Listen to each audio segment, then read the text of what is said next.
One last wide receiver remains for the Sun Devils to discuss, and it's going to be wide receiver Giovanni Sanders, friend of the show. Let's predict his stats and talk about his role in this edition of the Locked On Sun Devils podcast. You are Locked On Sun Devils, your daily podcast on the Arizona State Sun Devils, part of the Locked On Podcast Network, your team every day.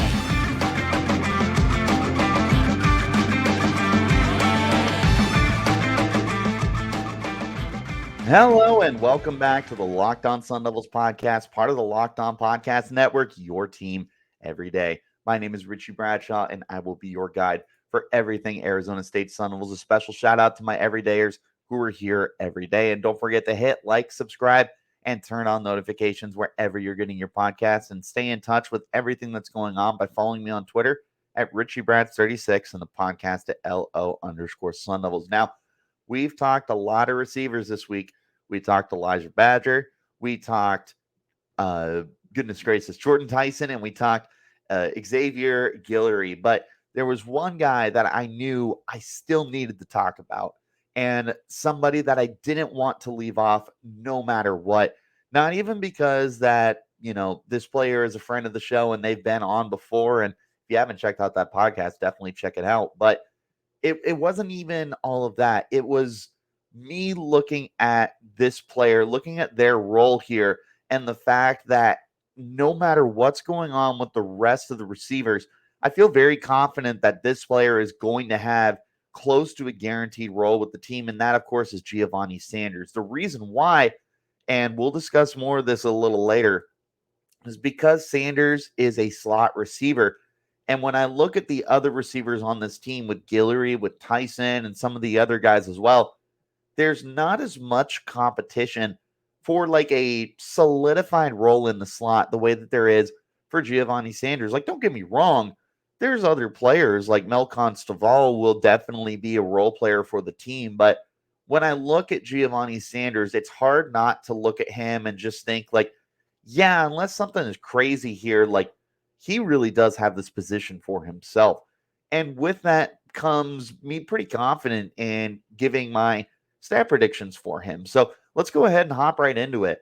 We're going to start with the receptions. And I think that in a best case scenario, the absolute highest receptions total I could see for him is probably around 60. And that would be a nice increase from what he did a year ago, as he had 40 receptions on the team for 500 yards and a single touchdown. But Sanders ended up being second on the team in both receptions and yards. He was second on the team in both of those categories. So there is plenty of reason to think that he could definitely make an improvement upon that with another year in the system, being probably the number 2 option for the team for the entire season, because Sanders wasn't really guaranteed his role until probably about halfway through the year. I'd say was when Sanders really became a main and important factor and facet of the offense. It took a little bit to get him to that point.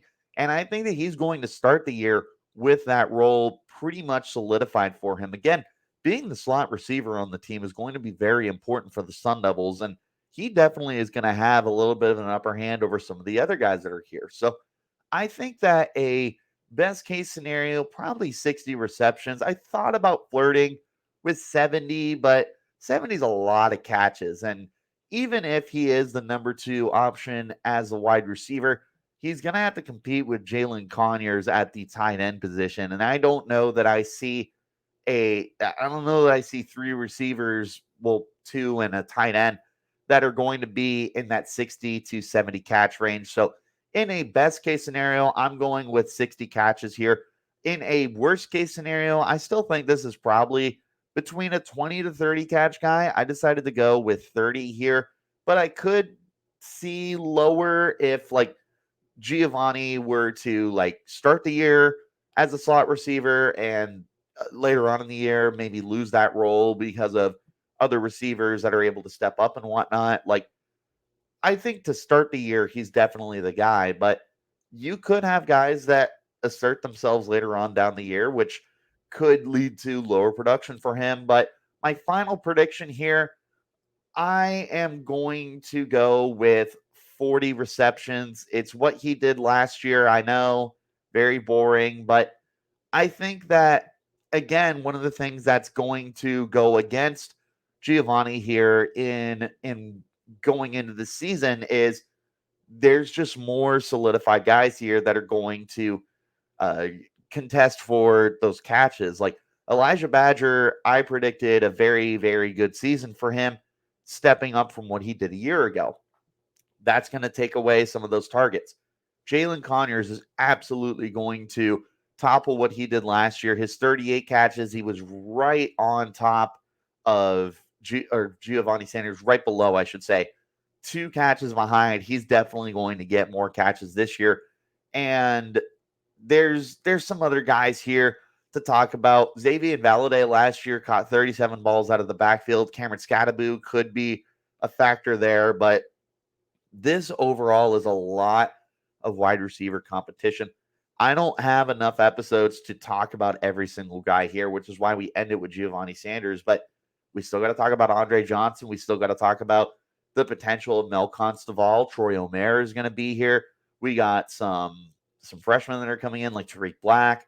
There's so much competition at wide receiver that I just don't know that I see Giovanni Sanders having a massively increased role compared to what he did a year ago, which is why I'm sticking with 40, although I'm very, very tempted to go with 50 catches. It's just as of right now, I think that his role is going to be very similar to what it was a year ago.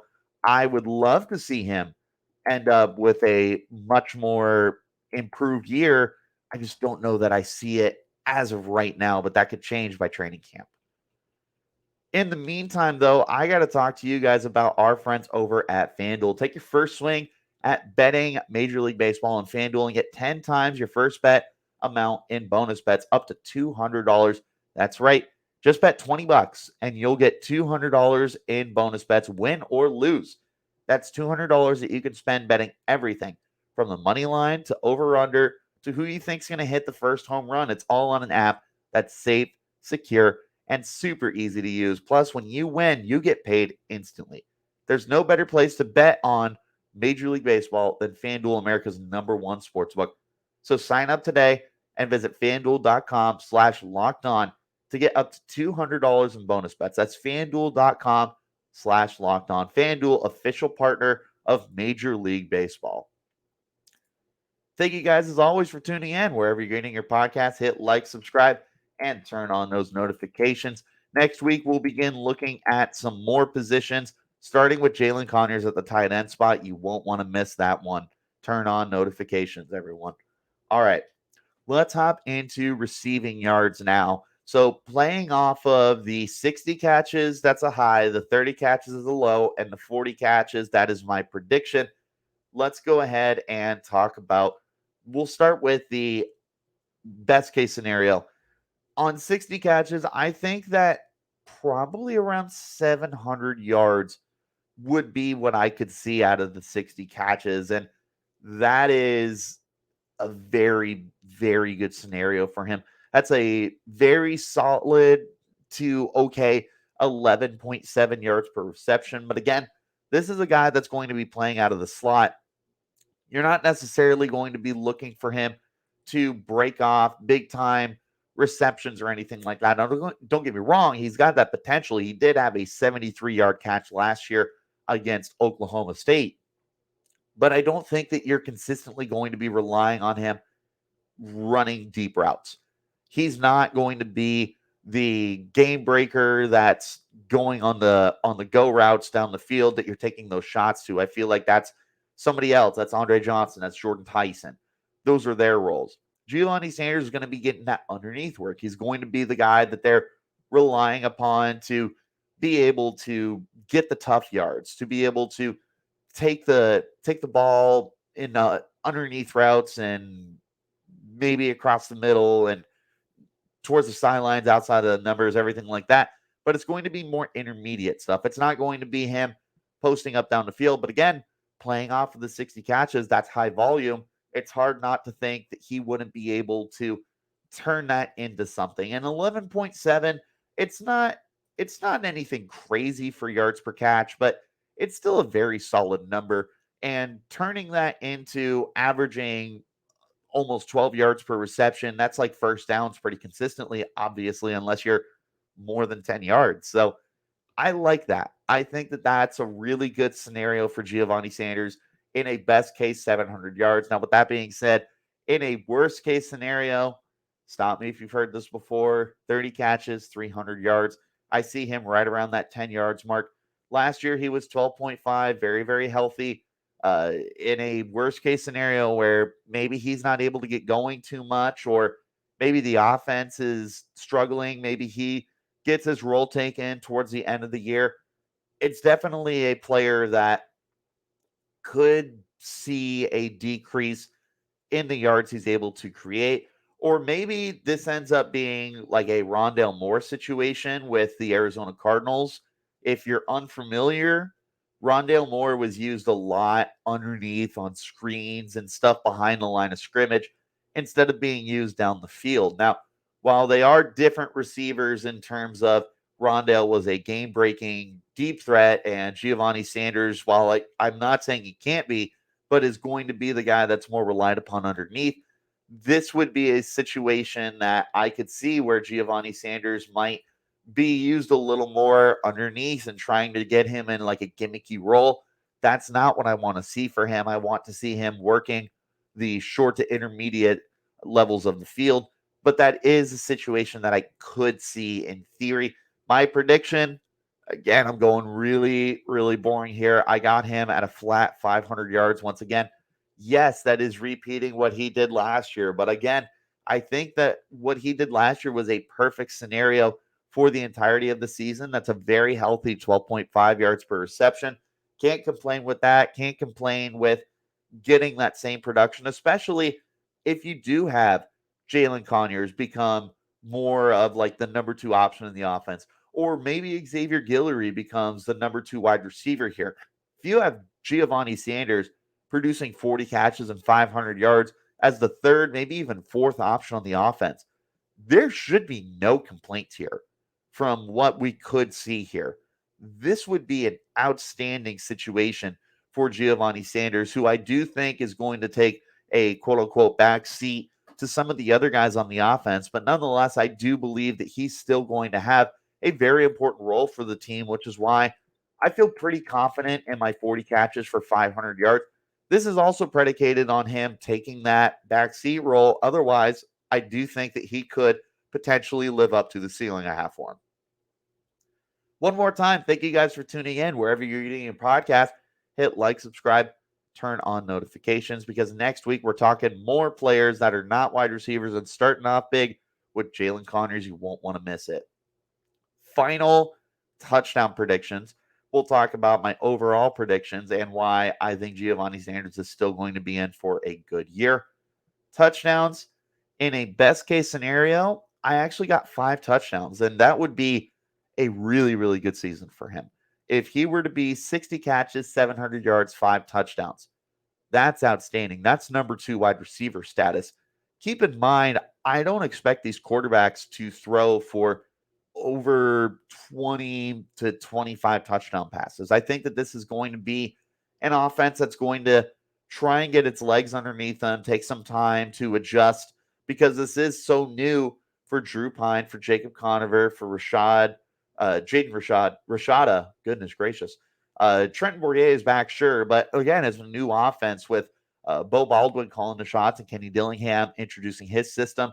I think that it's going to have some growing pains. So if a best case scenario is him having 5 touchdowns and some of the other guys, Jalen Conyers, Elijah Badger, having bigger touchdown outputs, like, you take that. Again, this is a very good scenario, especially for a slot receiver, to be able to find the end zone 5 times. Now, with a low, I got 0.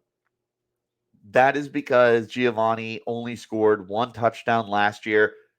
That could be the case again this year, but he, again, I imagine is going to be in a different role this year in terms of hierarchy of the targets that are going around. He's still going to be the slot receiver, but that's not necessarily a great position for him to have a massive output in the touchdowns department.